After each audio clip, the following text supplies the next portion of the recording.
বাবা মানে প্রতিটি সন্তানের জীবনে এক অবিচল আশ্রয়। তিনি শুধু জন্মদাতা নন, তিনি পথপ্রদর্শক, শিক্ষক এবং আমাদের সবচেয়ে ভালো বন্ধু। বাবাই হলেন আমাদের সুপার হিরো। তাঁর নিঃস্বার্থ ভালোবাসা ও সমর্থন আমাদের আত্মবিশ্বাস যোগায়। নীরবে তিনি আমাদের স্বপ্ন পূরণের জন্য অক্লান্ত পরিশ্রম করে যান। ফাদার্স ডে উপলক্ষে আজকের কবিতাটি রইল সেই সব পথপ্রদর্শকদের উৎসর্গ করে। সলিল চৌধুরীর কবিতা এক গুচ্ছ চাবি। উত্তরাধিকার সূত্রে পেয়েছি শুধু এক গুচ্ছ চাবি, ছোট বড় মোটা বেঁটে নানা রকমের নানা ধরনের চাবি।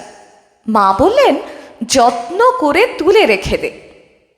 তারপর যখন বয়স বাড়ল, জীবন এবং জীবিকার সন্ধানে পথে নামতে হলো, পকেটে সম্বল শুধু সেই এক গুচ্ছ চাবি, ছোট বড় মোটা বেঁটে নানা রকমের নানা ধরনের চাবি। কিন্তু যেখানেই যাই সামনে দেখি প্রকাণ্ড এক দরজা, আর তাতে ঝুলছে প্রকাণ্ড এক তালা।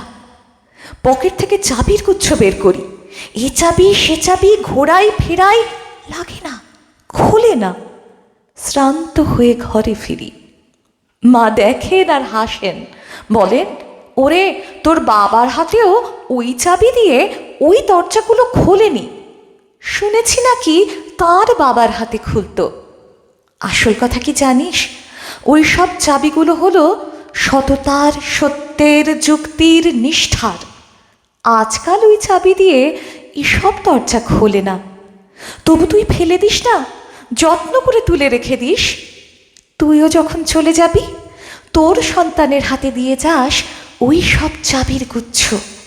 হয়তো তাদের হাতে, হয়তো কেন নিশ্চয়ই তাদের হাতে একদিন ওই সব সততার, সত্যের, যুক্তির, নিষ্ঠার চাবি দিয়ে জীবনের বন্ধ দরজাগুলো খুলে যাবে, খুলে যাবেই।